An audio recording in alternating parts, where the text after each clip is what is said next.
All right, and welcome everyone to the Improv-ing Speaking podcast. I'm so excited that you're joining today. I'm your host, Dayna Gowan, and you are in for a real treat today.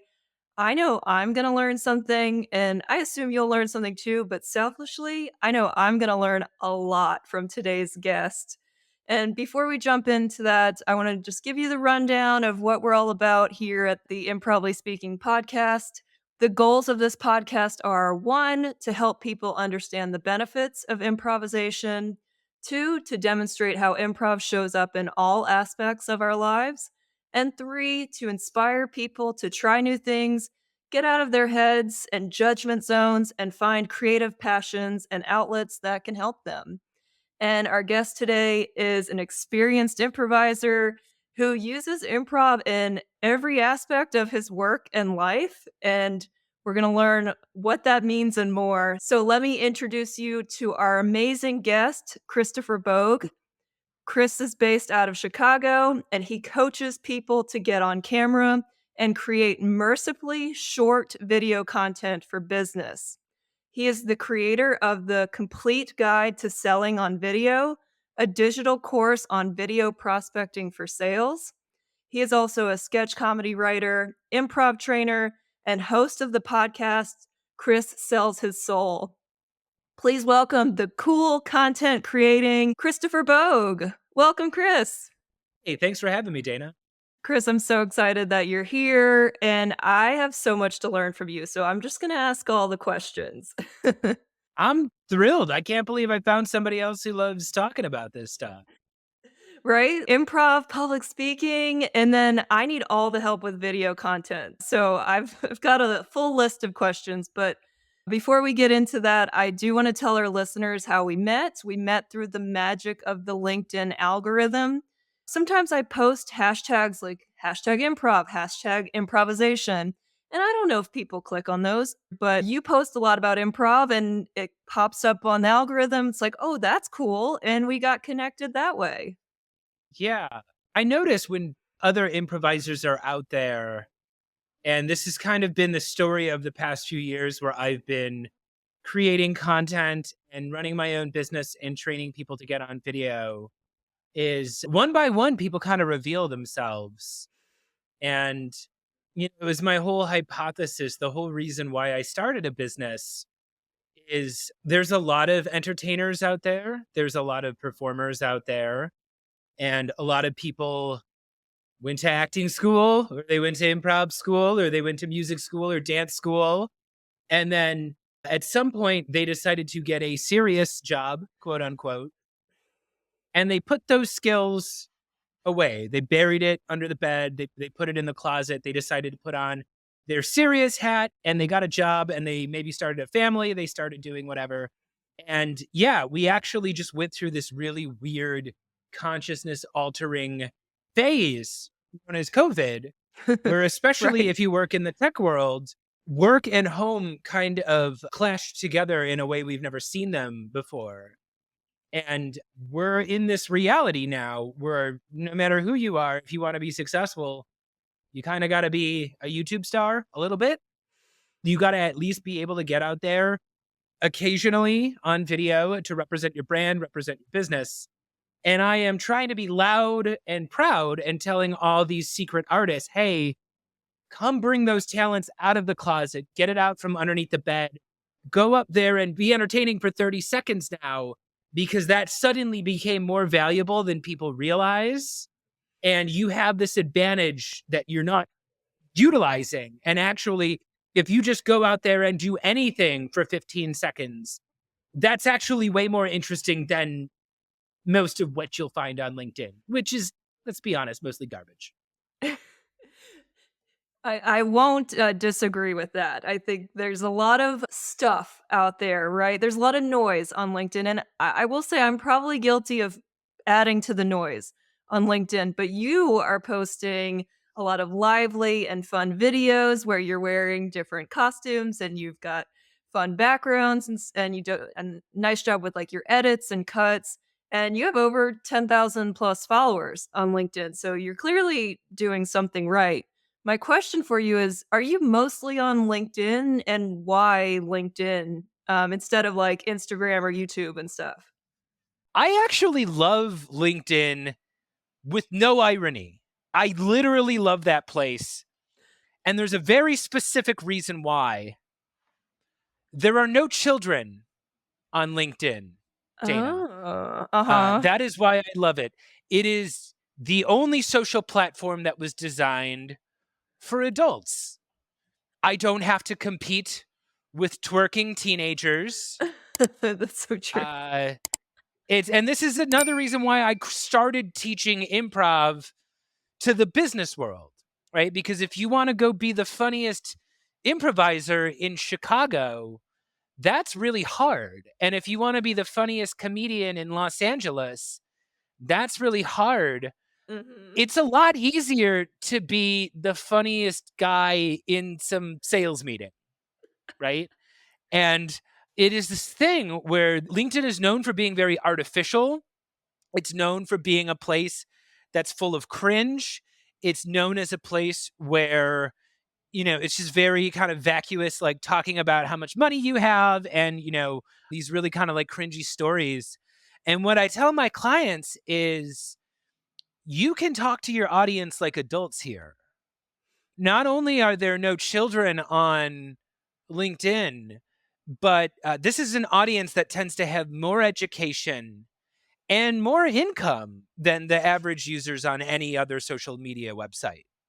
So if you go talk to your audience like adults, they don't expect that. There's something about business speak that talks to people like they're idiots. And I'm like, you can actually make adult jokes on YouTube or on LinkedIn rather. You can you can go for those highbrow references. And it's actually just kind of refreshing because nobody out there is really doing that right now. So like I put stuff on YouTube, I put stuff on TikTok, I put stuff on Instagram, I stream my podcast to these other platforms. But when I'm honing in on like where do I want this content to live primarily, the answer is LinkedIn. And again, I looked around Chicago and got very jaded because it's a city where everybody and their grandmother has taken IO and Second City classes and nobody's making any money, you know?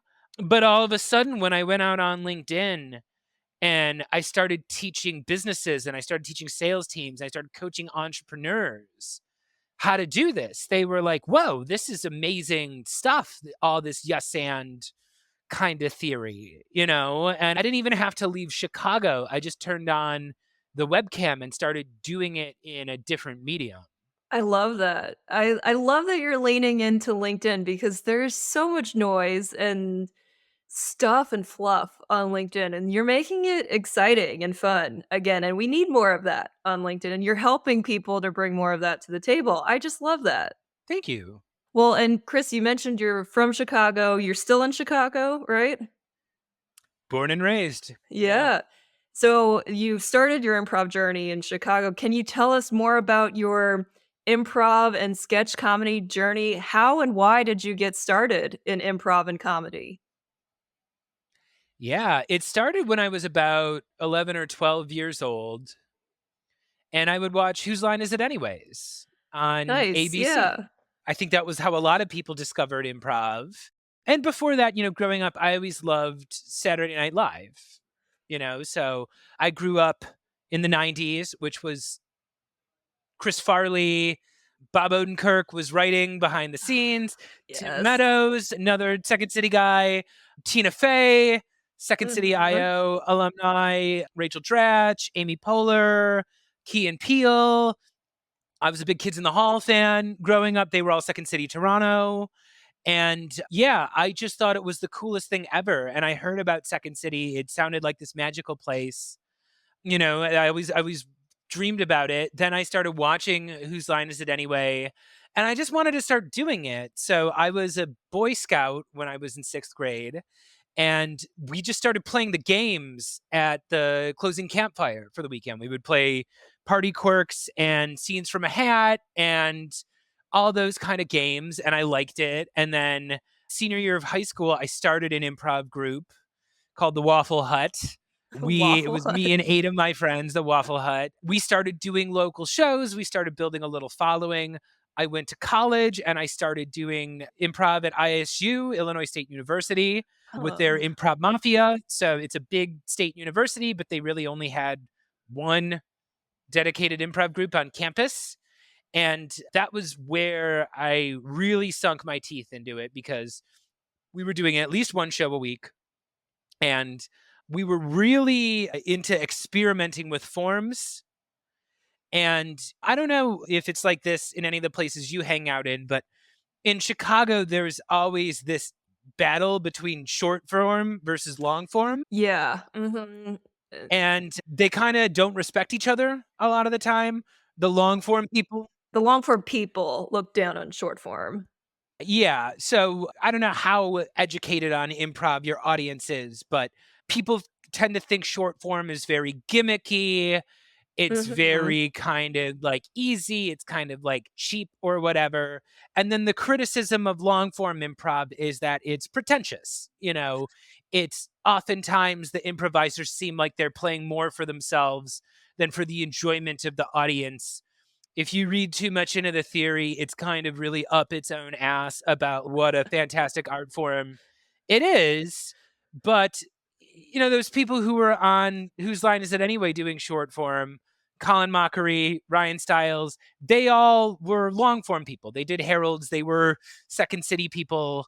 And I was always taught to do both. And my shows were always a hybrid of you do short form in the beginning and then you end with a long form, a herald or a montage or something. Ah. And then after college, so we won the national championship that year. We were like college improv national champions. Wow, that's super cool. Yeah, yeah. We started a group afterwards called Octavarius, and we had a run in Chicago for a few years called Octavarius So Nefarious. And that was a hybrid show of improv and short form and long form and sketch comedy. So our tagline was one night only every week. And every week we would have a different host, a different member of the group would write it, but the first half of the show would be sketch comedy. And then the second half would be our format called the Nefarious, which is like kind of a long form with short form elements in it. So we had that show for a few years. I got used to working with a big group. I was very freeing to work with talented improvisers who would just, when you ran the show, they would do your sketches, they would do whatever. We would go really all out with those. And you see a lot of that reflected in the stuff that I do today, even my live show today. I very much treat it as an event. There's sketches that I write to promote it. I have my guest star come in and we do something. It's all based around a theme. So yeah, I spent like a few years doing at least every Sunday night at Comedy Sports in Chicago, this original show that we came up with. We had a lot of guest stars. We did a lot of formats. I've done improvised musicals. I've done improvised plays. I did an improvised wrestling show, improvised sitcoms, improvised soap operas. And then a lot of my group moved to Los Angeles and I Mm. stayed in Chicago. And that was an interesting time too, because my friends all went to LA to become famous. And some of them did get rather famous doing comedy out there. And I got a little bit more experimental. I did some experimental theater in Chicago and I went to Second City and I learned how to write and direct. And I spent some time up in the director's booth where I would write the show, but there would be a cast and there would be a band. And I was writing like 90-minute shows where I was not in them. I was just the director. Wow. And then I did some television work, and yeah, then kind of there was this perfect storm in COVID where I kind of said, screw it, I'm going to go just start my own business, start my own consultancy, and I'm going to do this full time. But I had to do 15 different forms of improv and sketch and theater for it to kind of all turn into my own signature kind of style. And, everything I've done has rubbed off on me a little bit. But at the end of the day, when I get too fancy, it all just comes back to go yes and say the thing that's real, and the comedy will just happen. Wow, what a journey. Oh my gosh. So, I mean, just putting a number to it, where would you say you're at? Like, what year are you in your improv and comedy journey? Probably been doing it for about 20 years, 20, probably a Wow. little bit more than that. Yeah. So Yeah. off That's and on. amazing. There are times where I'm like doing multiple shows a week. There have been times where I would have a year or two where I wasn't really doing much of anything. But yeah, I kind of adopted this kind of anything goes style in part because we were very experimental as a group and we were always coming up with new forms. I mentioned like when we did an improvised wrestling show, like we had actual professional wrestlers we worked Oh, with wow. who were teaching us how to like throw people through chairs and stuff or through Oh, tables. it's Yeah. So, and we would do stuff on campus. We would do shows with the local poetry group, the local dance group. Illinois State has a university circus. So we did like a circus hybrid show where we worked with circus performers. So it really instilled in me this sense of there are no rules here. The rules are meant to be broken. Anybody can be entertaining. Any art form can work alongside improv. If you throw a bunch of these oddball styles together and you go in with that attitude of, I'm going to support my partner, I'm going to play the scene honestly, we're going to find the fun, we're going to find the game, and we're going to play the hell out of it. Yeah, you can go up there with pretty much anybody and come away with a show. And it's really not. I'm one of those people who believes anybody can improvise. You just go out there, and as long as you try something, it's better than what most people do, which is nothing. Most people don't do anything. Most people would rather sit on the sidelines and criticize or watch or just watch and enjoy. Once you're the person up on stage playing the games, all of a sudden you discover you're funnier than you thought you were, and you're more able to come up with those lines and those quick thinking moments than you realize because you really have no other choice. You're up there and you got to do something, and it really doesn't take that much.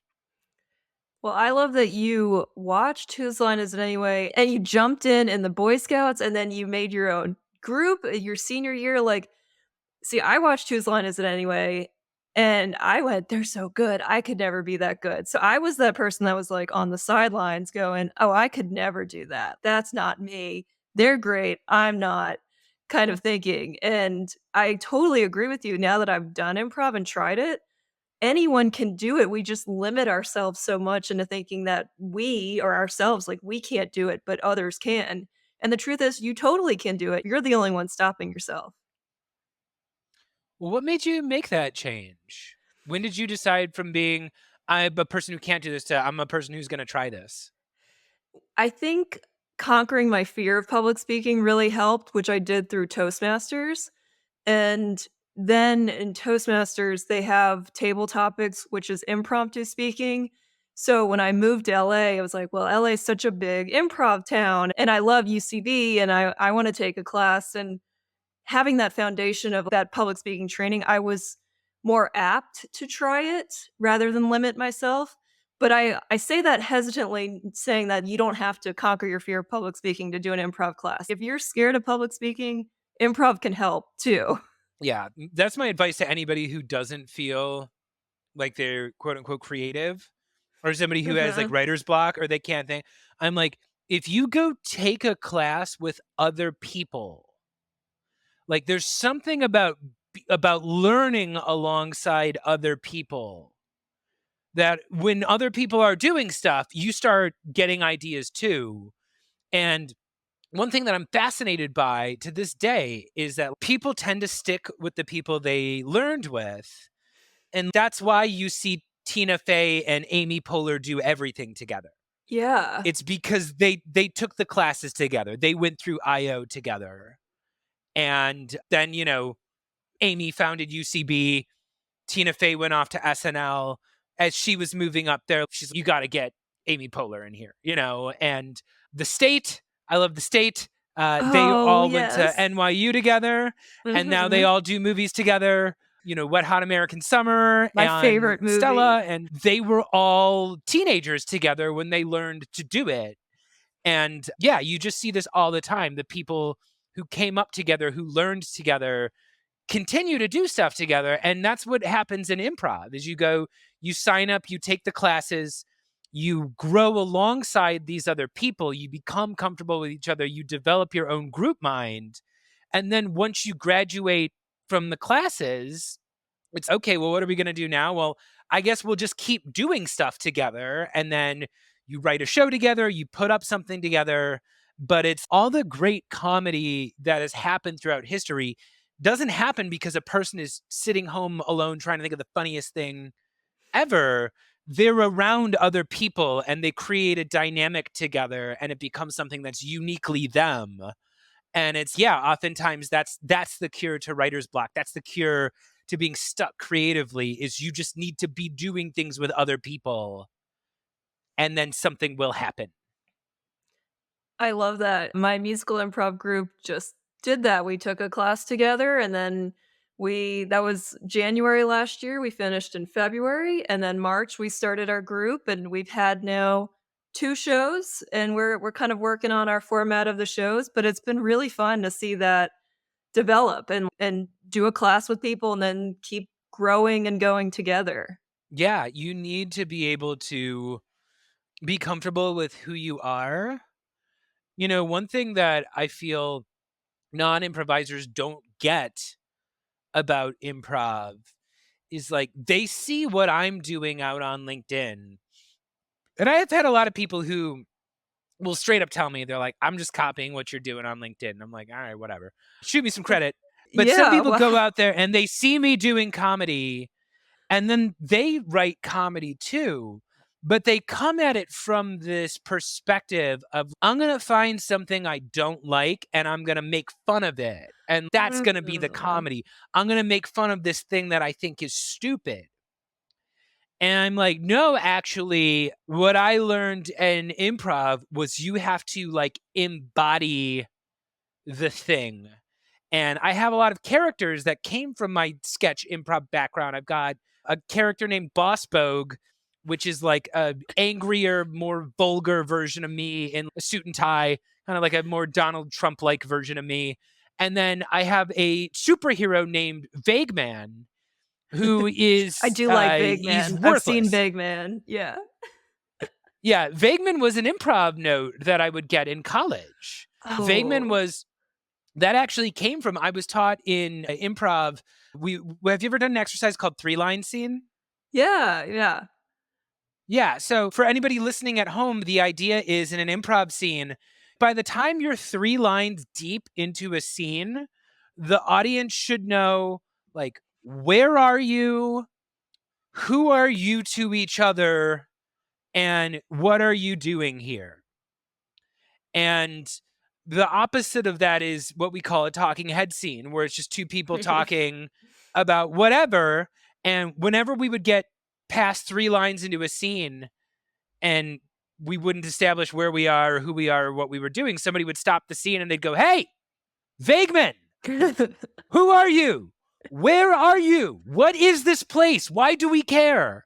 You know, and they would continue going. And I was like, oh, that's such a specificity. Being specific is it's an important part of comedy and it's an important part of business. So I'm like, I'll do a video about that. And I created this character named Vagueman, which is just me with an orange cape and I'm standing in front of a blurry background. And it's, oh, this is Vagueman. He's the new employee. And you know, the joke is just he's so vague, he's absolutely worthless. He can't Nothing he says means anything. He is infuriatingly non-specific. But it took off. It worked. People were into it, you know? It And does work. yeah, yeah. But the trick is up there is I am trying to tap into the real vulnerability of, like, when I am Vague Man, that unwillingness to say anything specific comes from not wanting to say the wrong thing. And I'll Mhm. be up there and it's coming from that professional place of, you want to say the professional thing and you don't want to offend anybody, or you don't want to say the wrong thing, or you don't want to say too much. And whenever I lean into it, people will send me a DM being like, man, that Vagueman sketch just murdered me. You know, because I'm really like playing into the part of me that wants other people to like me. and that is afraid of hurting somebody's feelings. And like the more I could tap into those real emotions, the harder the sketch slaps, and the takes that get rejected are the takes where I feel like I'm above it. And that was something that took me probably 20 years of yes anding before I started to finally learn how to not be above the scene, like how to shut Mm. off that part of me that wants to protect my ego and be like, oh, I'm superior to what's going on here. The more you can play into the reality of the scene and your real feelings, the funnier it is. And I don't know, it was a progression where, like, when I was in my 20s, I tried to do a lot of like cynical, satirical stuff, and it just didn't work. Yeah. And in my 30s, I discovered that I'm a vulnerable person. And actually, what the audience thinks is funny is when I'm up here about to cry and when my eyes are welling up, and that part of me that's vulnerable and able to be hurt is actually really funny. And the more I could find opportunities to really be that in a scene, the more real it was, the more funny it was. And the more I was just trying to show the audience how intelligent I was, the more it wasn't funny. And it was just me trying to impress people, which is never impressive. I feel all of that. I really needed to hear that too, because I'm about 3.5, almost 4 in my improv journey, and I could feel the cynicism, like, I definitely been there in scenes, and I've seen other people do it. I've tried to impress people with an and yeah, just be real, be vulnerable. I'm learning that now, but it takes a while. It takes a while to make that change and just be there in the scene. That was really helpful, Chris. Thank you. Yeah, no problem. Again, this is a criticism of the long form improv that I share sometimes, where it's, yeah, I've been to the shows where it's somebody up on stage, they've done a million improv shows, they're not dressed up, they don't even really seem to be putting, they're just kind of like amusing themselves up there. Yeah. And improvisers are guilty of this. This is a thing that happens, especially in long form improv in the city, where it's like, it's almost they think they're better than the audience. Mhm. And this can also be kind of where we can talk a little bit too about how I started getting more into sketch comedy too, because improv is really this mindset of there are no mistakes. There's no time for mistakes. There's no time to think twice. There's no time to look back. You have to accept your partner unconditionally. That's the only way this thing works. And when you start writing shows, when you start doing written sketch comedy, it's the opposite. You have to kill your darlings. You have to be very critical about your jokes. And it can be a very emotionally difficult thing for people if you're not able to separate your ego from the process. But yeah, you have to be really asking yourself, is this serving the audience? Is this fun for the audience? And it's one of those things where it's, yeah, if you try out a sketch, or even if you're doing like stand up and the audience didn't laugh, that's on you. Like, that's your job, is to make a show that can be enjoyed. And yeah, I think like I did a lot of experimental improv, and then we kind of got up our own asses.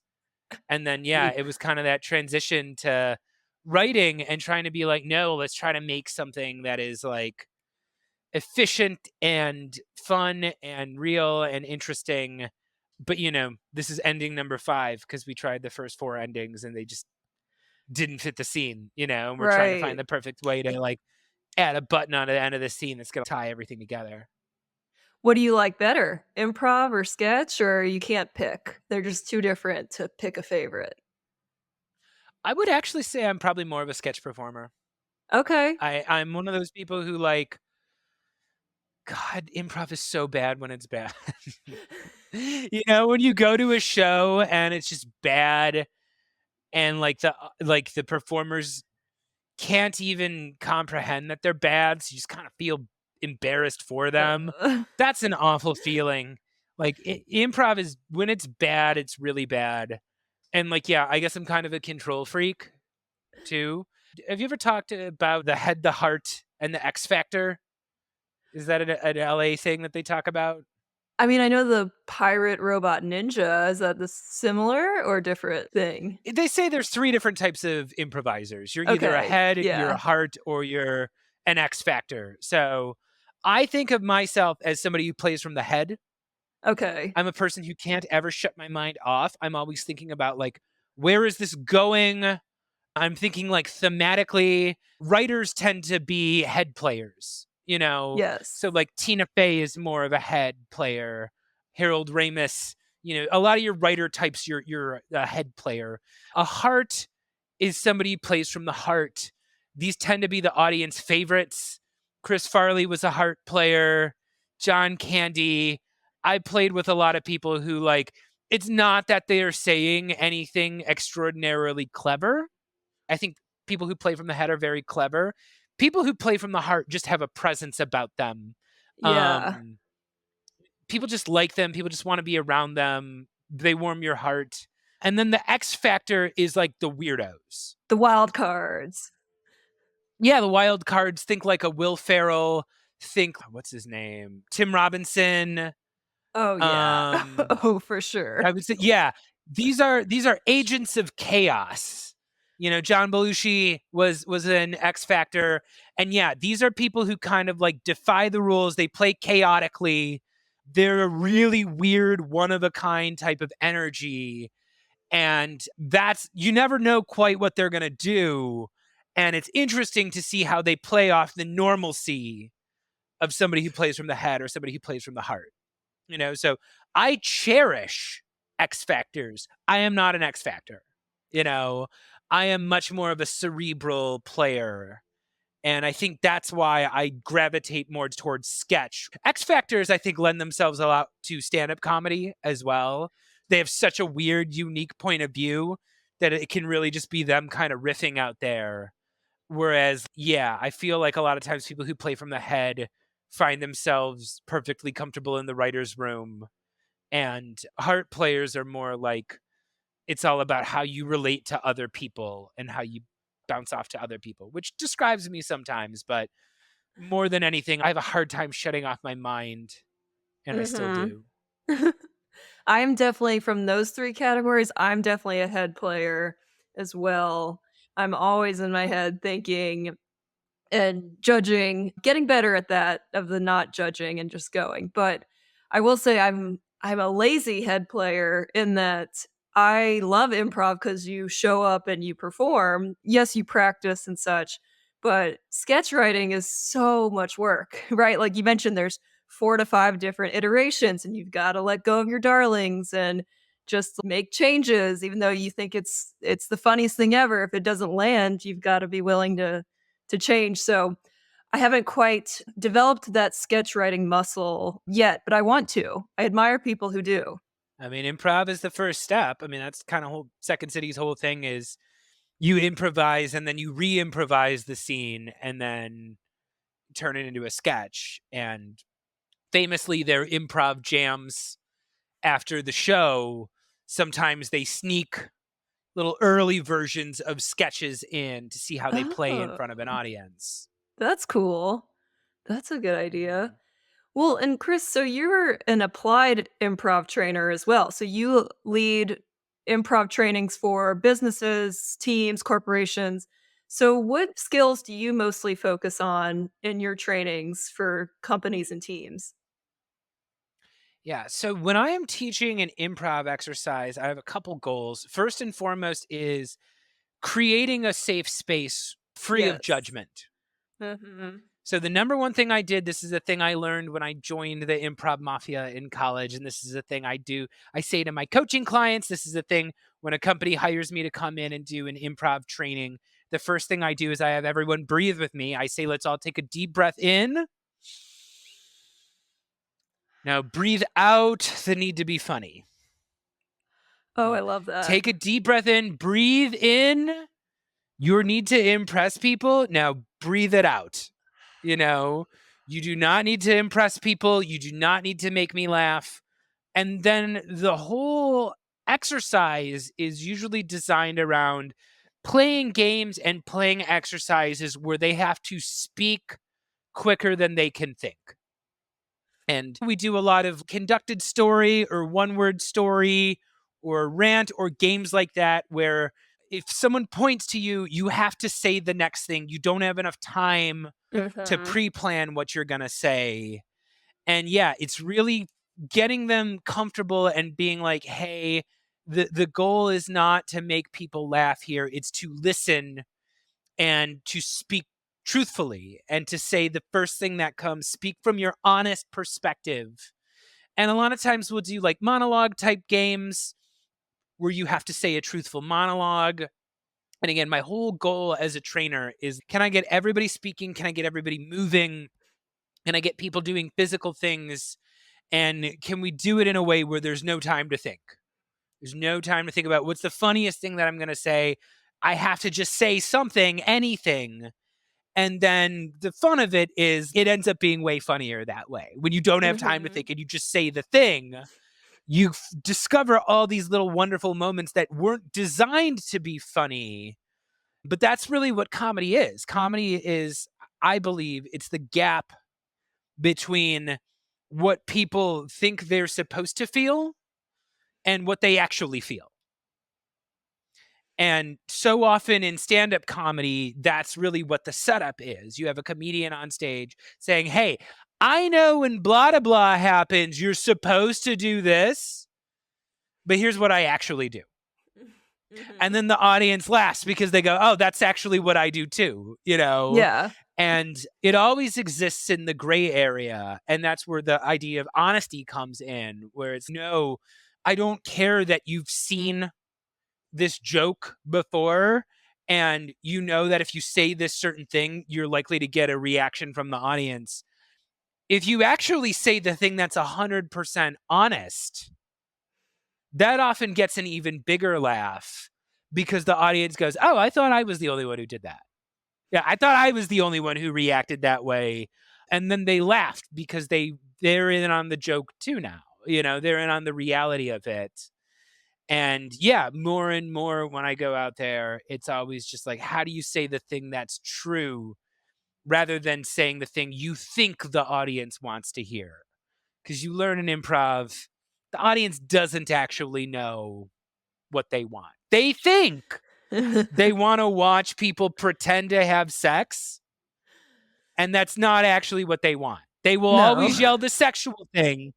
And even if you Uh-huh. take that as the suggestion, go take it somewhere honest and somewhere real, because actually it's going to be awkward to watch a bunch of weird improvisers pretend to have sex. That's actually not what anybody wants. I am reliving my musical improv level 2 class show where we got the suggestion orgasm. And yeah, I mean, some people took it in different fun directions, and yeah, some other scenes were quite awkward too. So I feel that one. Yeah. And that's also a bit of a crutch. Like, the reason why audience members yell that is because if you're the type of person who wants to get a laugh, you learn very early on that the easiest way to get a reaction out of your audience is to startle them by saying something offensive. Mhm. And that's a cheap laugh. Yeah. And if it doesn't work, you're in trouble. That doesn't Uh-huh. work on me. If a comedian goes up there and just says the most offensive thing they can think of, I don't get offended easily. You know, I was telling offensive jokes when I was 10 years old. I've heard it before, you know, so if you say something offensive to me, it's not going to get a reaction out of me. I'm actually just going to look like, oh God, this is going to suck. You know, this person has Mhm. nothing. Whereas again, if you're up there doing something that's real, it's actually much more delightful. And this is something I learned in improv and this is another reason why I love LinkedIn. LinkedIn only understands two emotions, right? They only understand, I used to be poor and Yeah. my life was so hard and I used to blah, blah, blah, but now look how rich I am. And it's a big smiling selfie of them in their beautiful home. and those are the only two reactions that they hone in on. And I'm like, actually, there's millions of other reactions that you can go out there in that are just as interesting.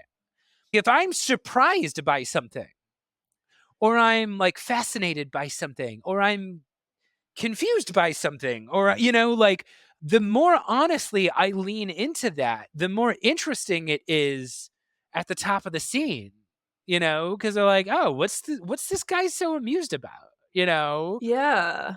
Yeah, and that's the thing you learn in improv is like there's a million ways to yes and. I was always taught no matter what the other person says to you, you can lean into it or you can lean away from it. If somebody comes up to a scene and they start touching my face and being like, "Oh, hey, did you trim up the beard here? You're looking handsome today." I can either be like, "Oh, thank you so much. I'm glad you noticed." I'd be like, "Yo, Uh-huh. actually, I'm good. No, it's just my beard. No need to touch me." Both of those are correct Right. as long as I acknowledge what the other person actually did. And then again, it's if I want to find that version of me that is flattered and that is susceptible to flattery, I got to really play it as honestly as possible. Or if I want to do the opposite, if I want to be the don't touch me person, I got to lean into my real issues of intimacy and fear of being touched. And either choice is correct, but you've got to pick one and you've got to commit to it and you've got to do it honestly. I love all this. I'm soaking it up because these are all great tools to have in your improv toolbox. And also, as you're getting out onto LinkedIn and in the business world, you can use the ideas of yes and commitment and being vulnerable and being yourself to in front of your audience of coworkers and your prospects and such. So I don't know, all this just applies and translates so well into work and life. And Chris, I want to ask you more about your video coaching and getting on video. That is why I have you here. I could use up all your time asking you more improv tips, but let's take a quick break and I want to jump into video content and how to have a better video stage presence. So we'll be right back.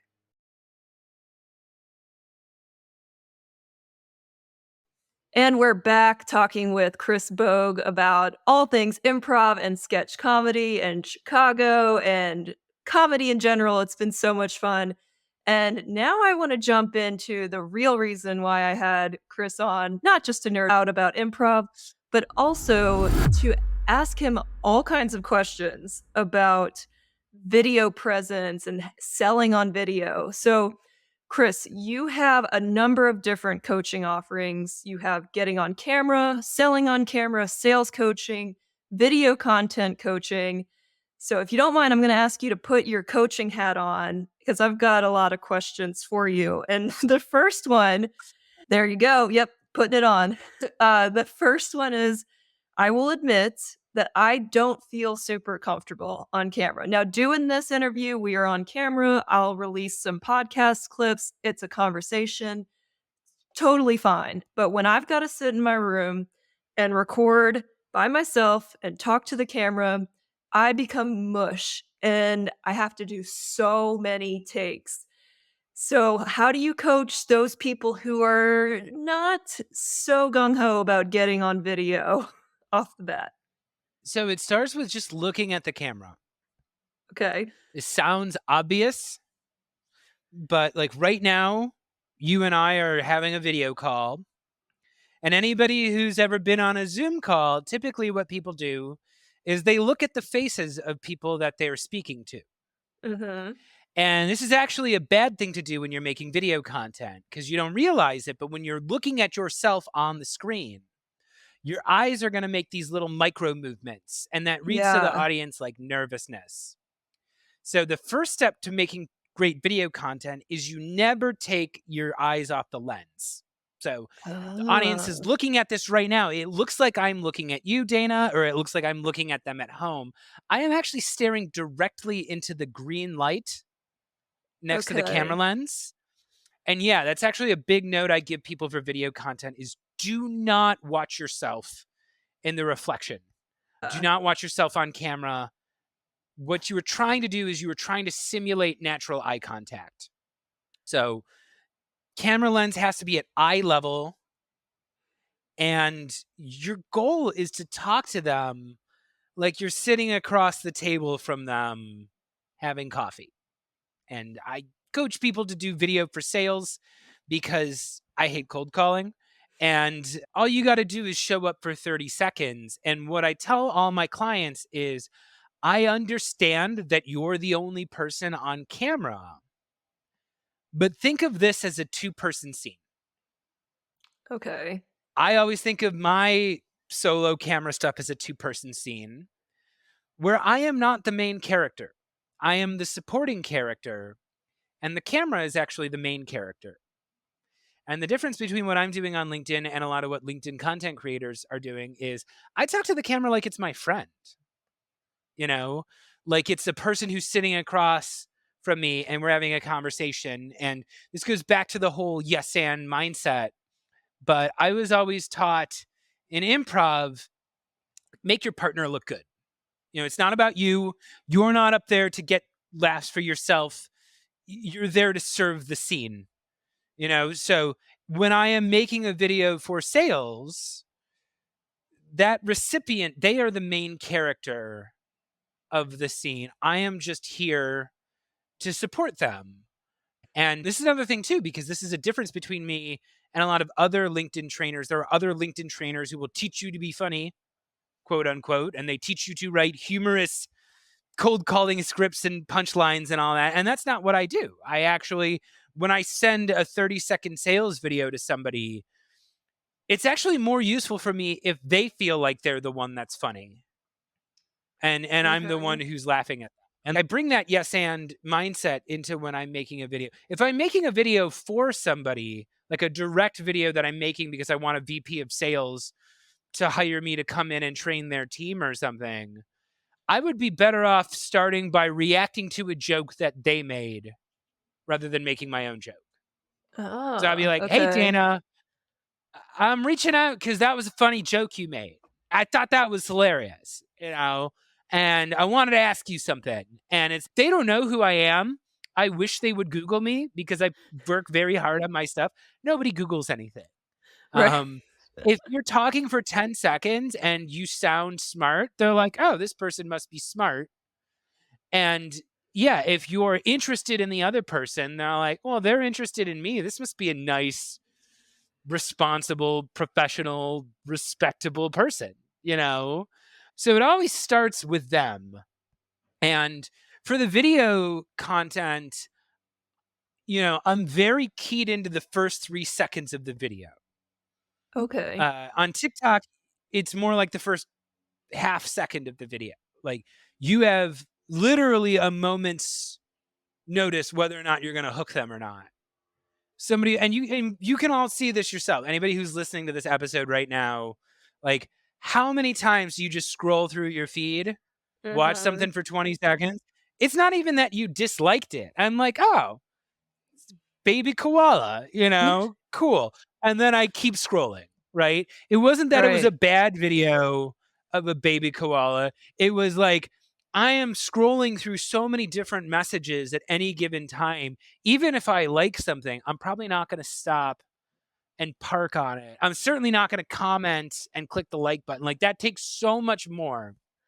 So I'm always starting with like, when somebody has to make video content, there's always one purpose. I always say, what's the one thing this video is going to accomplish? Maybe that's one thing you want to teach the audience, one idea that you want to communicate. Oftentimes, it's trying to get the audience to feel one thing by the end of the video. And then it becomes a question of like, how can we pull them into that within the first 3 seconds? And again, this goes back to what we were talking about in the first half of the interview here about that 3-line scene. Mhm. You know, with that one line of dialogue, with that one attitude you're bringing to the camera, maybe there's text on screen, maybe there's a sound effect, maybe I'm doing something interesting with how it's shot. But within that first instant, I gotta let them know, hey, there's something going on here that you want to check out. And from there, And this is actually where it's going to get terrifying. So, I don't want to Oh, freak anybody no. out here. No. But I was What? always taught on YouTube that like every 5 to 10 seconds, you can lose your audience. That And is terrifying. you can't think of it as just one 1 minute video. You actually got to think of it like a collection of like short 5 to 10 second moments. Oh, And wow. every moment pulls you into the next moment, you know? So it's this interesting thing where I teach people to make video content. The goal is not only to make it entertaining and educational and useful, but can you also make it evergreen? Can you make something that you could repost 6 months from now and it will still work? And yeah, that's kind of the fun part is I've repurposed a bunch of my stuff numerous times, and every time I repurpose it, it gets a little shorter. There's always some Mm. moment where I'm like, this sentence is redundant. I can pull them out of here. Oftentimes I will have a funny video that fails. And when I try to think about why did this fail, I go back and I look at it and I go, oh, the first line of dialogue didn't grab their attention. You know, I waited too long. It took 6 seconds before they saw my face and really got to what this Mm. video was about. And yeah, you kind of can't get too attached to anything, but it always comes back to what does the audience need to feel? What do they need to understand? And how can we give them that and not much else than that? And the actual problem with human beings is not that they have nothing to say, it's that they say 200 brilliant things throughout the course of the day. And actually, if you had just said this one thing that was 10 seconds long, that would have been plenty. And a lot of what I'm doing as a video coach is I'm taking longer materials they've done. Maybe they've got a 7-minute video on their homepage, or they've got a 5-minute Kickstarter video or something. And I go through and I review it and I go, okay, at the 3-minute 17-second mark, you have this really nice little casual aside to the audience. That's going to be the start of the video now. This is going to be a 20-second video, and you're going to pull them into this interesting real moment, and you're going to give them this one thing, and then that's going to be it. And if it fails, who cares? But if it doesn't fail, we're going to give your audience more of that topic, that point of view, whatever it is, we're going to revisit that. And it kind of goes to this idea in improv. I was always taught there's no penalty for editing the scene too early. Right. If you run in and cut the scene and your fellow improviser wanted it to keep going, it's fine because they can always come back to that scene later. They can always come back out as that character. They can revisit that location. You can call back to that joke. You can always bring back the bits that were successful. What you can't undo is if the scene goes for too long and it Right. loses momentum, it loses energy. Other people are coming onto the scene to try to salvage it. That's when the audience can tell something went wrong. But if you get a big laugh and you just wipe the scene, the audience is going to clap because it ended on a big laugh. And yeah, you can always return as that character. You can always bring that joke back later. And I bring that same attitude to video, where it's like video is an asynchronous thing, but the fact that I'm creating video all the time and I pay very close attention to my analytics means it's kind of like improvisation, where it's like you're getting that feedback of whether or not it worked. And then it's just a question of, okay, did I screw something up? Was something unclear? Did I get too clever? Did I need to get to the point faster? And a lot of my most successful videos have been second versions of things that bombed. So Oh, I okay. put one version out there, it does okay. It doesn't quite perform at the level I want it to. I take a second attempt at it. I make it shorter. I make it more fun. I retool a character. I lean harder into the theme. And then second version blows up and goes viral. And that's actually when I do cohort coaching, when I'm doing video content coaching, if I'm doing like a 3-month plan or something like that. That's actually one of the things we do is in month 3, we go back and we redo a concept that they tried 2 months ago. And oftentimes that second version is the one that blows up.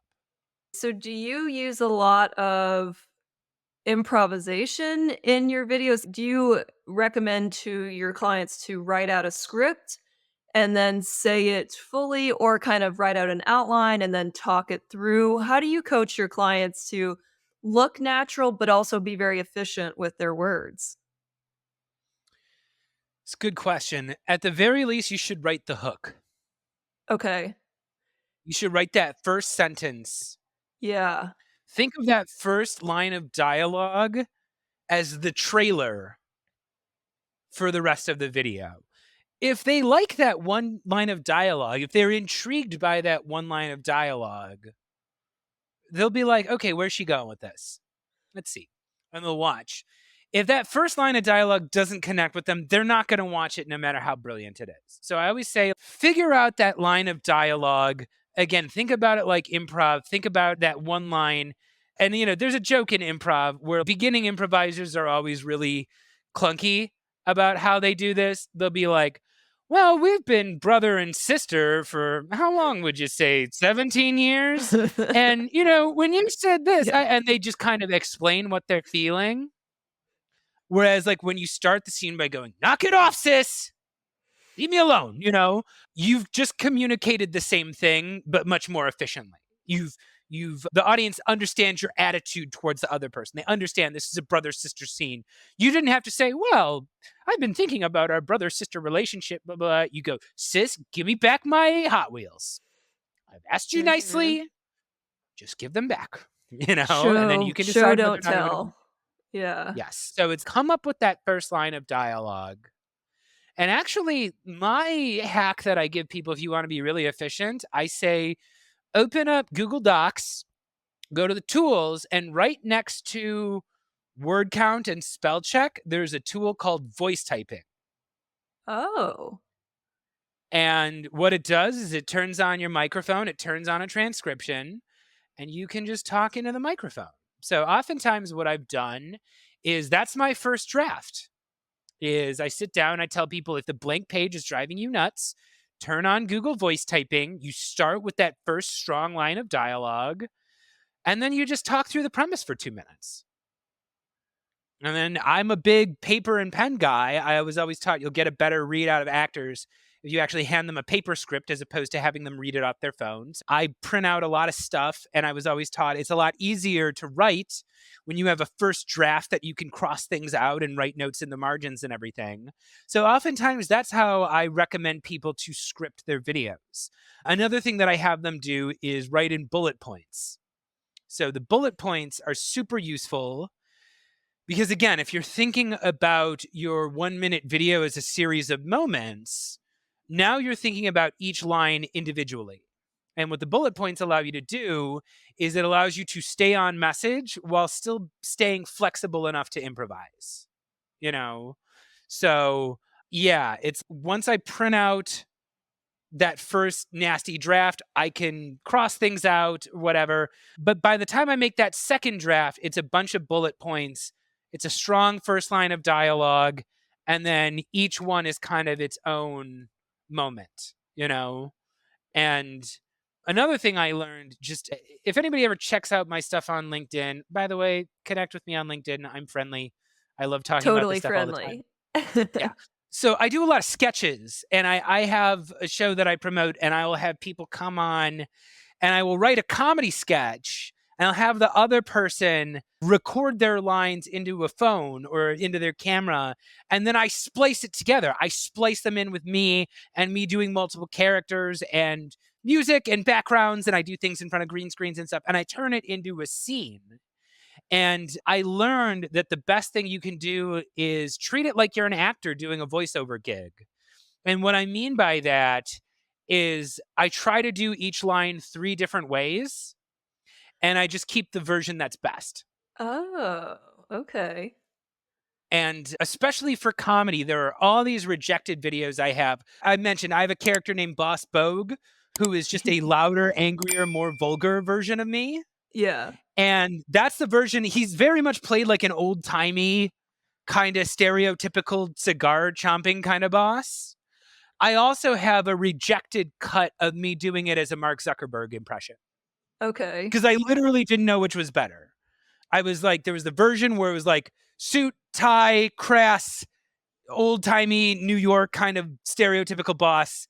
And then I tried one where I was a Mark Zuckerberg type, where I was very no social skills, wearing a hoodie, doesn't exactly remember what this company does. And I just looked at them back to back and I'm like, okay, the old timey version is just objectively funnier, you know? Right. And, you know, if the line is like, how you doing, mom? I'll try being like, you know, hey, mom, how's it going? Hey, mom, how's it going? Or like, hey, mom, how's it? You know, I'll give 3 different reads. And I've discovered that oftentimes the first take is the best. The first take is usually the best. Really? Okay. And also, the take that's the best is usually not the take where I'm pushing the hardest. Mm. Uh-huh. And this is also a transition that I went through when I was getting on video. This is a transition that I've had to help a lot of people through moving to video. I mentioned I did some television work in my 20s, and the first thing they did was I was doing my lines, and they're like, "Why are you yelling?"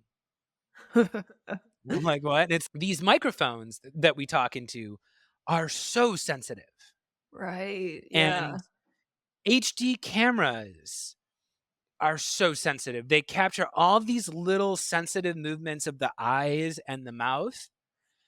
And a lot of people are used to doing improv on a stage. Or if you're a sales trainer, if you're a sales boss, you're used to speaking in a room where there's 100 people and you've got to project, you've got to over enunciate, you've got to be very big with your gestures so the people in the back of the room can still hear you. And what I discovered getting on video is actually sometimes the take that's subtle is the one that's funny. And again, we mentioned Vageman, one of my characters, you know, oftentimes those little flashes of self doubt or insecurity are what's funny. You know, the little subtle Uh-huh. things that I'm doing are what get the laugh. And yeah, I kind of had to break out of it because I was always taught in theater, be bigger, be bigger, be bigger. And then, yeah, on video, I actually had to tone it down a bit. And, you know, I've discovered all these new opportunities where you can be more subtle with the role. But again, I'm asking myself, what kind of emotion do I want to pull the audience into? And yeah, sometimes I'm pulling them into a scene where I'm in trouble. You know, I'm like Uh-huh. playing a guy who's like making a cold call and it goes badly. And it's, oh no, you know, and the audience is looking and they can see the fear in my eyes. They can see the shame and humiliation washing over my face. And that reality is what they're laughing at. You know, I guess that's a long winded way of saying you got to go up on, just start trying stuff. And then when something works, you just do it again. You do it more. But the hardest part is getting started. And you can get over that by just turning on the microphone and talking about what you know for 2 minutes. Well, and so you mentioned trying saying the hook or saying things 3 different ways. Do you recommend a certain number of takes? Because listen, okay, so I've got a story. A few years ago, and I've gotten better, but, like, probably 3 years ago, my company was doing all these, like, little two-minute videos where we got to talk about what our department did or like, plug something, and I got asked to do a 2 to 3-minute video about our corporate Toastmasters club that I was president for at the time, and I shamefully will admit that that 2 to 3-minute video took me a good 4 to 5 hours to make.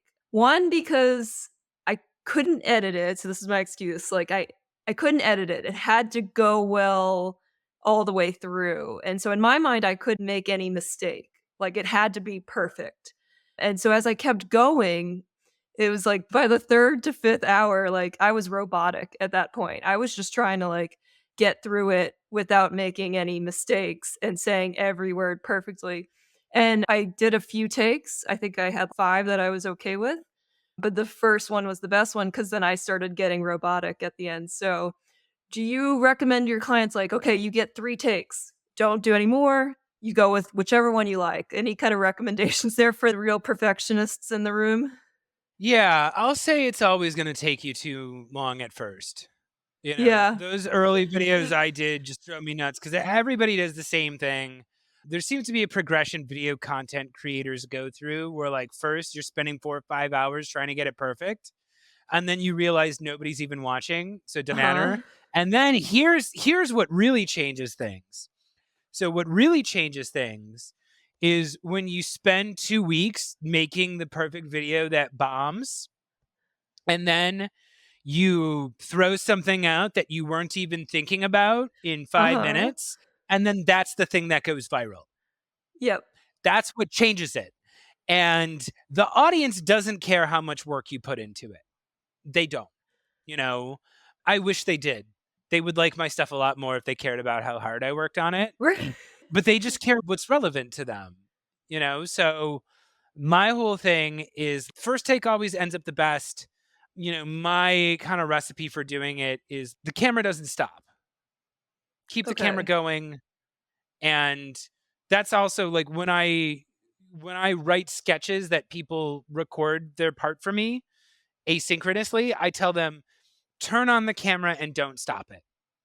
Do as many takes as you want. You can start over again whenever you want, but just send me one video file and I will chop it up myself. Even then, it usually ends up the first line tends to be the best one. You know, the second and third line, they're trying too hard. They're forcing the emotion too much. There is something magical about the first time.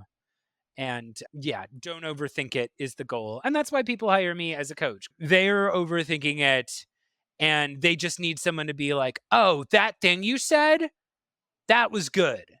Go start it there and we're going to write it and it's going to be a 30-second video, but that line is gold. Go do it.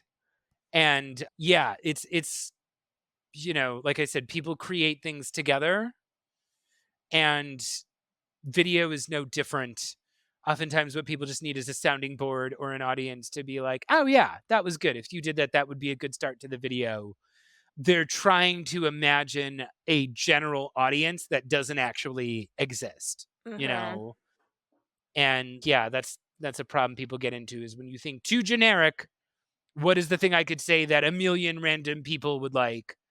You never get anything. Whereas when you visualize one specific person and think, what would I say to stop them to get them to listen for 5 seconds? Suddenly you can find the words.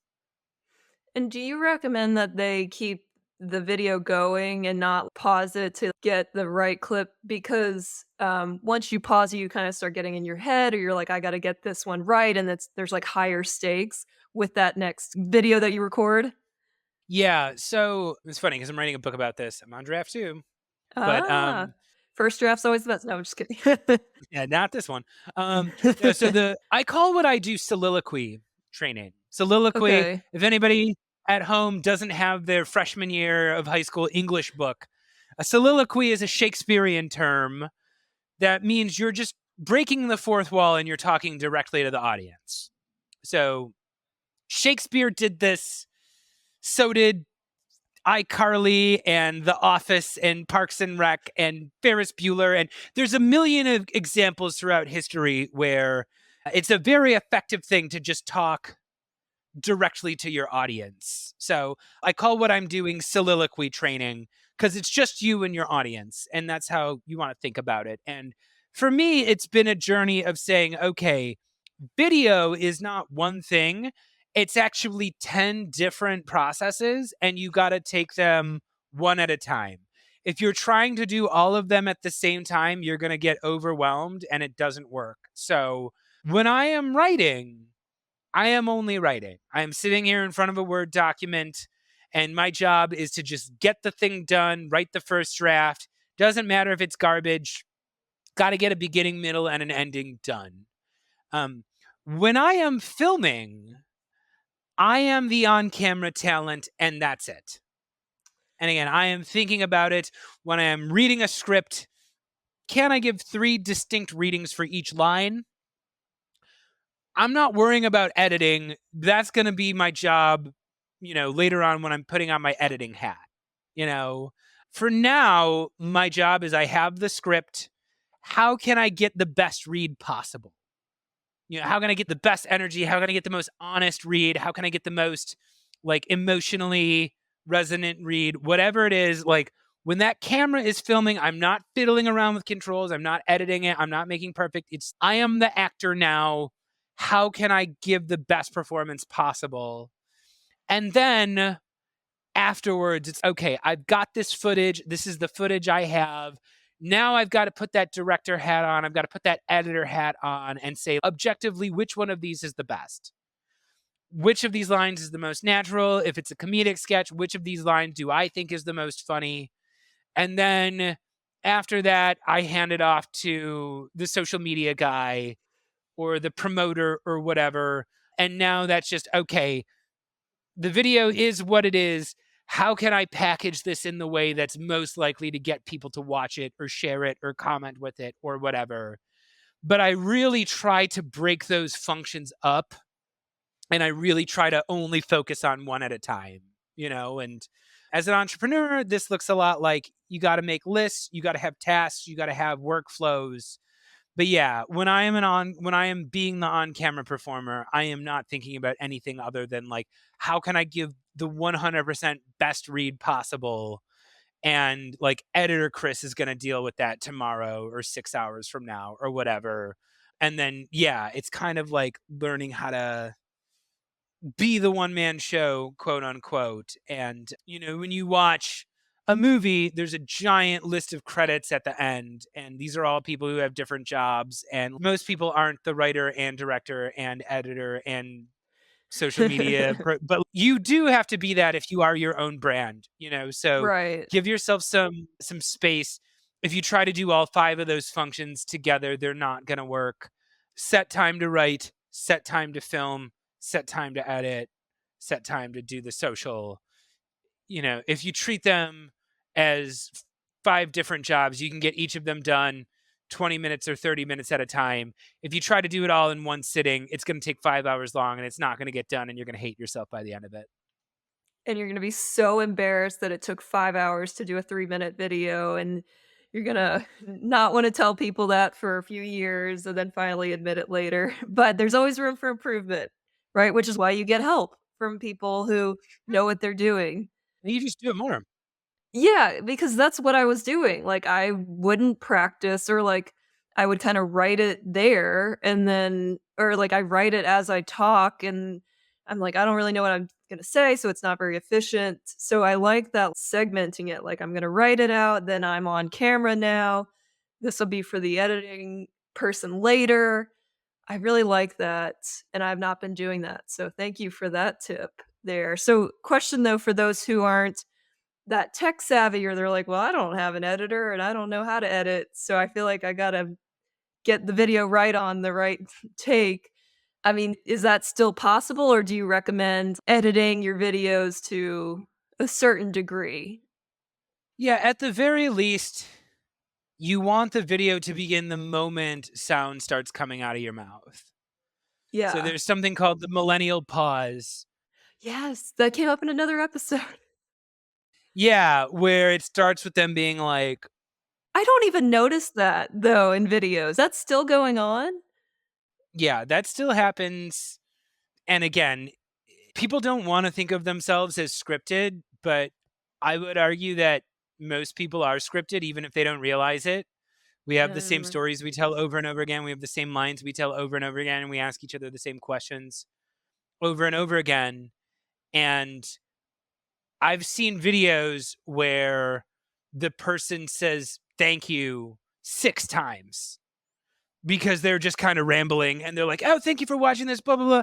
Thank you for checking out my channel, this and this." And I'm like, if you had actually sat down as a writer, you would have probably said, "You know what? We could just say thank you once or 0 times." Um, but it's yeah. like you weren't choosing your words up there. You were just trying to get a perfect video done in one take. And yeah, the recurring theme with me, it's mercifully short video content because less is almost always more, Right. and the irony too is I used to be a person who just talked and talked and talked and nobody ever listened to me. And then once I started doing the short video thing, all of a sudden I had a much bigger audience who was willing to listen to me for much longer and also willing to pay me much more money than I had ever made in my life. And yeah, it was one of those things where it's you give them 45 seconds and people were like, whoa, I really liked that. Now you can return to that topic. You can return to that point of view. You could say, okay, let's go one step deeper into this. Well, let's give a different perspective here, or let's take that step, one step further. Whereas if you just give them 5 minutes of you going all over the place, there's nothing for them It's to too really latch much. onto. Yeah. Yeah. So yeah, and again, this is what I do for a living now. So many times people are like, "Oh, hey, here's my video," and I'm like, "Great, it's 7 minutes long. We're gonna do the 60-second version of that." And the irony is they're not inventing anything new. The words are already there. We're just kind of stripping it out. And I was always taught in improv, it's not what you are saying, it's how you are saying it. The fact that you are doing something with intention is what the audience is drawn to. If I'm like sewing and I'm sitting there bobbing my head and smiling, versus I'm sewing, but I'm sitting there glaring at my husband, it's the same action, but I've given two completely different intentions. And no matter what, it's still the same result where you're 3 seconds into the scene. You're like, okay, well, he seems angry about something. Let's see what the deal is in this scene. And then wherever it's going to go, it's fine. But you have to give them something concrete right out the gate. Well, and when you say mercifully short, do you have a threshold time? Like 20 seconds is the cutoff, 30 seconds is the cutoff, or is it more just a feeling like it's going too long? You're starting to ramble now. That's interesting. So, yeah, my whole thing is, and this is a thing in improv too, where people who've never done improv always ask the same kind of questions. They're like, is it really all improvised? You didn't work out any of that beforehand? It's no. And then the other question I always get is they go, how do the improvisers know when to edit? How do Mhm. they know the exact moment to wipe the scene? And I tell them they know because the audience knows too. You can tell the audience knows because when the scene goes on for too long, everybody feels it. Mhm. If you hit the edit moment at the right point, the audience claps and they laugh because you edited it on a high note. Like you got that laugh, you hit that button of the scene, and now everybody rushes onto the stage and wipes it. Now it's a new scene. The audience can tell when you miss the edit point. Oftentimes, Yeah. when I'm working with people, the first thing they tell me is, well, I hate watching myself on video. And I'm like, well, I got bad news for you because that's what we're doing today. And we sit and I watch the video with them and they squirm a little, but they squirm because there's a part of them that knows that they rambled, or there's a part of them that knows they took too long to get to the point. And Yeah. before I give them any feedback, the first thing I do is I say, what were your reactions watching that a second time? And they know what's the issue. They're like, yeah, I feel like that rambled a little bit. I feel like it kind of took too long to get to the point. I feel like that first line was kind of awkward. And it's all right. Well, let's just go do version 2 then. What would be a stronger way to open it? And again, oftentimes it's like you bury the lead or something. You bury the comedy 45 seconds in there. And I'm like, no, actually, you had this very relatable moment 45 seconds in. Let's start there. Let's start. Let's pull the audience in immediately with this first line. And then what's the one thing we want to do with them? Do you want to teach them something? Again, maybe you want them to feel something. Sometimes you want them to feel good about themselves. You want them to feel understood. You want them to feel heard. You want them to feel like they can accomplish something they didn't feel like they could accomplish before. It doesn't matter what it is, but you got to be specific on where you're trying to take them. And if you do get them to feel one thing, congrats, because that's more than most anybody is going to get them to do. Like these people are avoiding text messages from their kids. They can't get their spouse to listen to them. They listen to you for 15 seconds. That's pretty good. Well, the hook thing is very helpful too, because I've gotten asked recently to do a video on a workshop I was doing to help promote it so I could be on camera and talk about the workshop. And I think I started with Hi, I'm Dana Gowan, and I'll be presenting the psychological safety workshop, blah, blah, blah.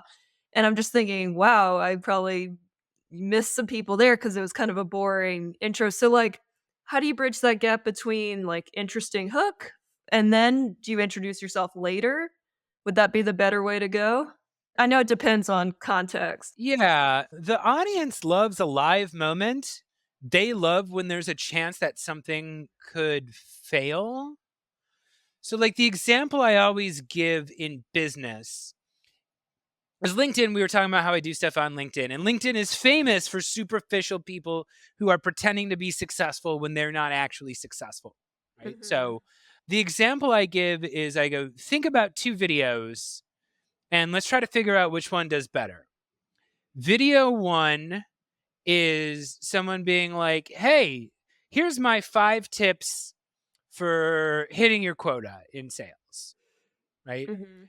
Video number two is a sales rep going, hey, the part of sales that I've always struggled with is making cold calls. I've never, ever been able to make 100 calls in a day. And I'm promising you that every day I'm going to make 100 calls. And at 5 p.m., I'm going to report back to you and tell you how it went. And if you could go ahead and drop some advice for what I could do to hit 100 dials in the comments, I could really use it. Thanks a lot. Which of those two videos do you think is going to do better? It's going to be number two because he's not coming Mhm. in there being like, here's my 5 cold calling tips. The audience is like, who are you? I don't care what your cold calling tips are. I don't even know if you're good at cold calling. Whereas video number two made the audience part of the story. Ah, okay. And, it's, I've done things where I am doing a breakdown of an improv workshop I did. And oftentimes what I'm doing is I'm picking like a moment from that work. Are you using footage in this that you've already shot, or is this just you talking about it? It was like a pre-promo. So it was like, "Come to my workshop to, attend the workshop," kinda thing. Yeah, I always think so for me, video and comedy and entertainment, really life is all about opposites, opposite energies. Think back to like really classic comedy, like Laurel and Hardy kind of stuff, Abbott and Mhm. Costello.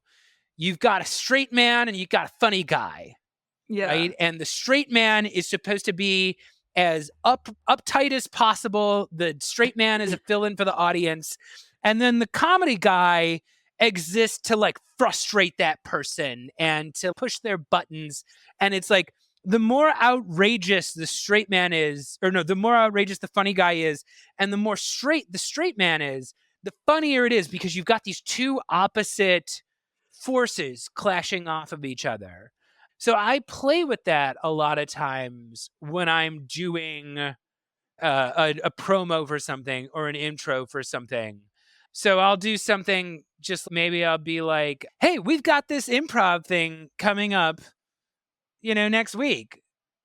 Why would anyone want to do improv? you know, or I do a lot of my sketch comedy stuff. And like I explained to the audience, like we talked about Vague Man and stuff earlier, a lot of my comedy revolves around me being this very kind of eloquent, well spoken narrator, and then I cut away to just utter nonsense. It's me in front of a ridiculous background and like Mhm. 90s style graphics, and I'm wearing a cape. And it's like the more ridiculous that cutaway is, the more you see that contrast when it comes back to me at the desk you know? And I've done stuff promoting my improv workshops where I kind of throw them into the middle of a funny scene. So I'll use footage of two people in the middle of a scene and it's funny and there's movement and stuff. And then it cuts to me at the desk being like, oh, by the way, we decided to do some improv this week. And you get that nice kind of oscillation between you see action, you see movement, and then it cuts back to me being the explainer at the desk. And this goes back to that idea we talked about of every 5 seconds, something is going to change. Sometimes that's a visual. Sometimes I'm cutting away to B roll footage. Sometimes it's a change in emotion. Sometimes it's a sound effect, sometimes there's on-screen text.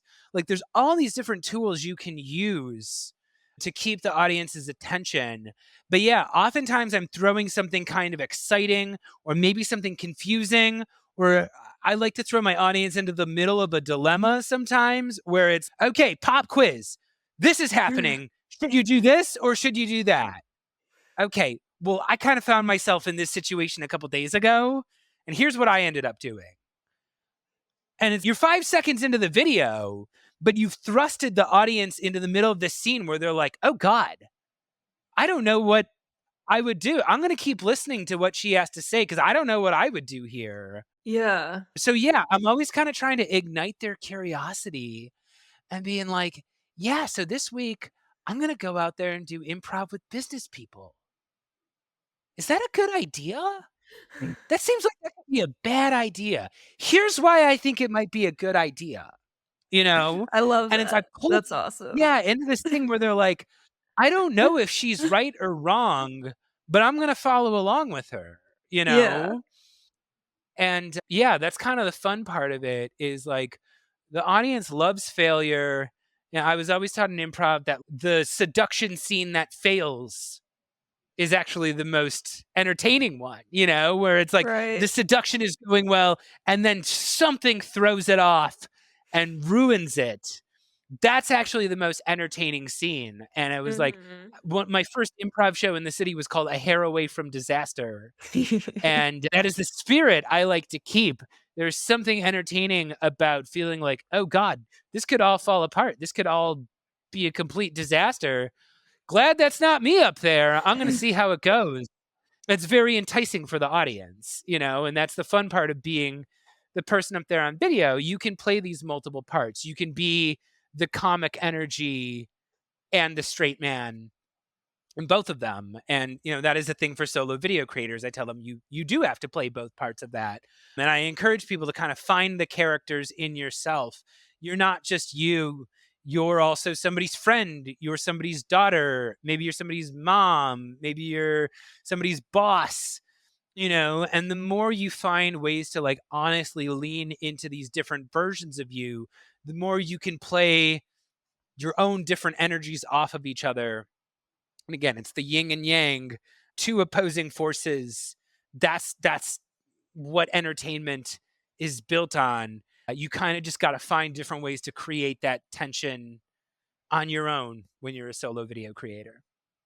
Chris, I love that, and I hope I could use that. I will use some of that, I think, in my next few videos, and this is a very personal to me question, but while you still have your coaching hat on. So I have this pod mom character that I've been trying to do on Instagram where like my podcast is my baby. I'm a pod mom and so excited. And it's a way for me to talk about my podcast without just talking about the podcast. Cause I find that to be really boring of like, hey, I've got a new episode out, go check it out. But my pod mom character is always very excited and proud of their little baby podcast. And I think it's funny. I don't know if other people get it. I also haven't posted any videos in a while of it, but I'm not letting go of this character. So, is this something to lean into and maybe just hone in more if I really like this character, but I'm not quite sure what direction to go with it? I'm always a fan of the crazy characters, and I'm going to give the simplest feedback that might be the scariest thing that I've said all episode. You got to just ask people directly. Yeah. And when I started making video content, the first thing I did was every single person who clicked the like button, every single person who left a comment, I sent them a DM and thanked them personally. Said, thanks for Mm. interacting with my content. And if they said, hey, no problem, or hey, like I enjoy whatever, if they responded to me, I would say, hey, I'm trying to improve my content based on what my audience likes. Was there anything that stood out to you that resonated with you? Was there anything about the video that you liked or anything that stuck with you? And this was how I discovered that I could do sketch comedy on LinkedIn. Because when I started, I was not doing comedy. I was on a 3-year creative dry spell. I hadn't been on stage in years. It was COVID. All my friends lived in LA now. I thought I was never going to do comedy again. and it started kind of creeping its way in. I was doing like talking head kind of like explainer videos about sales. And I would be Yeah. describing how to make a cold call, and then it would cut to a really nervous version of me on the phone with a really impatient version of me. And when I would survey my audience and I was like, what stuck with you about it? They're like, whatever that was, where you cut away to the version of you on the phone, that was funny. And I would like to see more things like that. And the more I surveyed my audience, the more I realized that it didn't matter if someone was a VP of sales, if they were a corporate executive, if they were a chief revenue officer, if they were an actor or a video editor or somebody I used to do improv with or somebody who's a comedian out in LA, they were all saying the same thing. They were all like, whatever that thing was there, that was funny. And I would like more of that. And that was where I really learned that there was no penalty for this doing absurd sketch comedy on LinkedIn. Actually, quite the opposite. Serious people with good paying jobs that I never thought would be into something like this ended up being into it. And I ended up creating all sorts of new characters because they tested well with my audience. But yeah, you kind of just got to go ask directly. And worst case scenario, they're not going to respond, but yeah, actually people will be into it. And, this might be a frustrating thing, but it might also be an encouraging thing. As somebody who's going to be doing this will be my third year coming up next year. Oftentimes I'll get a client, somebody will reach out to me and they'll hire me for a consulting gig or they'll hire me for individual coaching. And they're not even a first connection on LinkedIn. And they've never clicked Oh. the like button. They've never commented on my videos, and they'll reach out and they'll say, I've been following your stuff for years. I've been sharing your stuff. I sent one of your videos to my wife. I had no idea that they enjoyed it because they were not clicking the like button and they were not being like, oh my God, you're so funny. Because that's what most people do. Even if they enjoyed it, they don't click the like button. So, yeah, when someone does interact with your content, appreciate that, thank them for that, start a dialogue with them, and get curious about what it is that stuck with them. And again, sometimes it's not the thing that you spent 5 hours making. Sometimes it was this little unintentional thing that kind of came out accidentally, where they're like, yeah, you know what? You said this thing, and I'm kind of a shy person, and that kind of resonated with me. And, if it's a real thing that landed with your audience, you can go out and do it again. You can do another video from that perspective. You can dig deeper into that perspective, and you'll never know if you don't ask. That's helpful, yeah, and that is also helpful to hear, even if they're not liking and interacting, people are still seeing that, like, I hear that from friends, they're like, "Oh, I see that you're posting the podcast, you're doing so well," and I was like, "Oh, thanks," like, and they don't usually interact with it or like it, so people see it, even if you're not getting the likes, people are seeing it too, although it helps the ego to see the likes. Yeah, yeah, and honestly, save those videos, everybody. Save them because you can repurpose them. You can reuse them Oh, later. I yeah. have had different versions of, like I've posted a video and then I post it again 4 months later and it gets 3 times the reaction. That's true. So like the example I heard about repurposing content is they're like, imagine you went and bought a really fancy outfit to wear to a dinner one night and then you came home and threw it in the trash. Mhm. You know, the only people who saw you wear it were the people who were at that one party that one night. And it's that same thing where, like, sometimes you make a video and then 20 minutes later, a celebrity dies. And then that's the only thing people were looking at that day. And they didn't even click on it. If you posted a different time of day with maybe a different copy for the text, different day of the week, that might be a huge hit. You can't read too much into what happens with a video that nobody really reacted to. You just don't have enough information to determine whether or not it was good. You just got to go out Mhm. there and keep doing stuff. And whenever you do get a reaction, cherish it, get curious about it, ask questions about it. I can leave your audience with one last thing. Yeah. Don't ever delete the video just because it only got 5 or 6 likes. Oh, Um, no. Yeah, people do that all the time. Sometimes you put a video out there and it doesn't perform at the level you wanted it to, and a week and a half later, somebody clicks the heart button. You go, "Oh, Mhm. they got it. That's a fan. That's a fan. That person got it. Not everybody got it. That one person got it." Send them a DM. Be like, "Thanks a lot. I'm trying to improve the show. Could you share if anything about that stuck with you, if anything resonated with you, if you liked it?" And yeah, sometimes you'll be surprised. Sometimes they picked up more than what you realized, but it comes with putting yourself out there and being vulnerable. And again, you kind of got to separate yourself from the person who wrote it, from the person who was on camera, from the person who edited it. Mhm, Your job mhm. right now is to be the person who collects feedback, and it's not a reflection on you, it's not a reflection on them. You got to just see what landed. And once you find something that lands, go give them more. I'm dabbling in stand-up right now, but I have a stand-up bit about more than 0. I didn't know what to expect with the podcast, so whenever I get more than 0 listens or downloads, I'm always excited. And I get more than Yeah. 0, but that's my whole bit of, like, we should live a more than 0 life. Like, I worked 2 hours today at work, more than 0. I got 10 minutes of exercise, more than 0.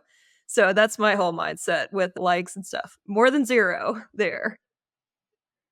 Yeah, yeah. Stuff doesn't mean nothing. And again, if you're doing this for business, anybody who's doing this for business, it's like, if you're charging a few $1,000s or a few tens of thousands of dollars or whatever it is you're charging, you don't need that big of an audience. You don't need Mhm. millions of people to like it. And actually, I do a lot of different types of content. When I'm doing something that's funny and attention grabbing, I'm trying to go for the biggest audience possible. But oftentimes I make videos that I know aren't going to have a big audience. I'll make videos about niche parts of the video creation process. One thing I learned as a business owner is I'll make content about like how to create better subtitles and how to do better captions. Mhm, And mhm, those videos don't get nearly as much love as my crazy comedy videos. But when somebody likes one of those videos about captions, that tells me, oh, this is somebody who's getting into the video process. This is somebody who's trying to do it better. And oftentimes, those low performing videos that are focused on a real specific part of the process that I'm trying to teach them about, those are the videos that turn into clients that will shell out 5 figures for a consulting package or whatever. So mhm. small audiences are a gift, and all the important decisions in life tend to happen in small rooms. Um, Comedy is a very in the moment kind of thing. The best comedy is the joke that you had to be there for because it has a very short shelf life. So embrace those small rooms, play to your people. It doesn't have to be for everybody, it just has to be for your audience. Well, Chris, I am feeling more inspired to keep with the pod mom character and also just get on video more while you still have the coaching hat on. Any lasting tips for our listeners on the video creation process? Absolute morons go out there and do this every day, so why not you? I will end with I'm not calling this woman a moron. She's actually brilliant. There is a woman on TikTok who has millions of followers, and her angle is she teaches you how to make buttered noodles. Okay. She's literally like, first buy a box of dry noodles, then boil it for 10 minutes, and then add butter and Parmesan cheese and salt and pepper and serve it to your guests. She shows you how to make buttered noodles, and she has millions of followers because there are people out there who don't know how to make buttered noodles. And she doesn't go out there saying, I'm a 5-star chef. I work at a Michelin star restaurant. She doesn't go out there pretending to be something that she's not. She goes, hey, these are cheap meals that I make for my family, and I'm going to share them with you. And she has a great following. So you don't need to reinvent the wheel. You don't need to say the most brilliant thing ever. Go out there and say what's true And 99% of people out there are doing zero video content. So doing literally anything will put you into that top 1%.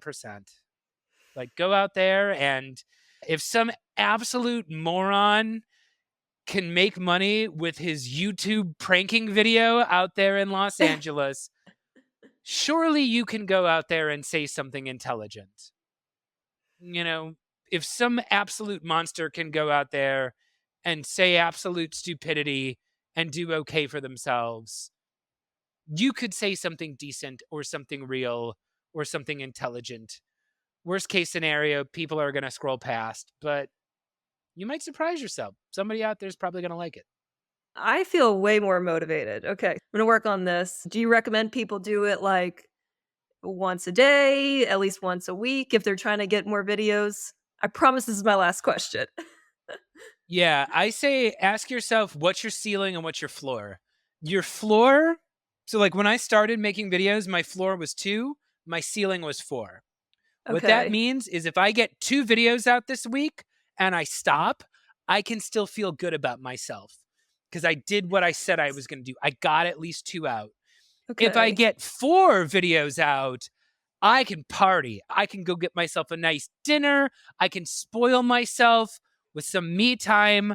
If I hit 4 videos, I'm going to celebrate, right? And I can stop there and I can feel good about it. And what's going to happen is over time, if it's too easy to hit your ceiling, you got to raise your ceiling and you got to raise your floor, right? And if the opposite happens, if you keep falling through the floor, you need to lower your floor and you need to lower your ceiling, right? And maybe that means your floor is 1 video and your ceiling is 2. That's fine. Pick your floor, pick your ceiling, make sure you don't fall through the floor every week. I think a floor of 2 and a ceiling of 4 is perfectly fine. That's what I did. I know TikTokers who do 7 videos a day. Oh my I know gosh. people who do It's 1 or 2 exhausting. videos a month. Yeah, it's really all up to you, but find your floor, find your ceiling, and consistency is your friend. Okay. My floor is 1, my ceiling is 2. That's what I'm starting with for the week. 1 for the week, and I can only go up from there, and I like that. Yeah. That feels doable, that feels successful too. Yeah. Yeah. And then you got your one. And then, hey, and that's where you get into the moment where you're like, I just got to get one out this week. This one that I wanted to do is too complex. I'm just going to go talk about this for 30 seconds. And then that's Yeah. the one that freaking goes viral. And you're like, oh my God. All right. Well, that's good because I guess I'll just talk more about this thing because I guess there's hunger for that. But yeah, pick your floor, pick your ceiling. Does not matter what number you choose. Just pick a number and people surprise themselves, and you end up having fun. And if you're a good performer on stage, there's absolutely no reason why you wouldn't be good on video too. Chris, thank you so much for all these coaching tips. I needed to hear them. I think, for those listening who are trying to just have a better video presence, this was so helpful. Where and how can our listeners interact and find out more about you? Yeah, so the best way to interact with me is to connect with me on LinkedIn. Look up Chris Bogue. I'm easy to find. You can also subscribe to my podcast. So my podcast is called Chris Sells His Soul. You can get it wherever you get podcasts. So Spotify, Apple, Google Podcasts, wherever you like to get podcasts, I should be there. You can also find me on YouTube and Facebook and TikTok. But yeah, LinkedIn is my primary channel. And my show, Chris Sells His Soul, it's all about the creative process. It's how do you monetize your creative skills? How do you put yourself out there consistently? How do you do sales and business as a creative person? So yeah, check it out. And thanks for having me on the show, Dayna. I enjoyed every minute of it, Chris. Any shows to plug coming up in 2024 in the Chicago area? Or are you mostly focusing on your business right now? Yeah, well, the goals for 2024 is publish the book. And I'd like to produce Yes. another live show. So yeah, that's draft 1 is done. I've never written a book before, so it's taken a minute, but that's my goal for 2024. So you can hold me to that. Just be like, how's the book coming? I'll be like, oh, Uh-huh. I've oh. got this clip now, I could post it as Yeah, shame as me a with it. Or it's not a shame, it's a nudge. It's like, "How's it going?" And then when you release the book, I can use this clip and be like, "Look, you did it, Chris." I'm already planning ahead. Yeah, I'm excited about it. It's something I wanted to do all my life, so gotta Does check it it have off a the bucket title? Are list. you willing to share, or it's still a working title? The book is called Soliloquy, and, Oh, lovely. I'm still trying to figure out the tagline, but I'm thinking it's not your business, it's the show. And it's kind of my whole Ooh. philosophy is I don't have a business, I have a show. I don't have prospects or customers or clients, or I have an audience that can tune in at any time of the day. And this is how I coach my clients too. It's you're going to go out there and do the Dayna show in the way that only you can do it. What do you want the audience to see when they tune in? And that's why sometimes the show is funny, sometimes it's educational, sometimes it's inspirational, motivational, education, whatever it is, but it's always me.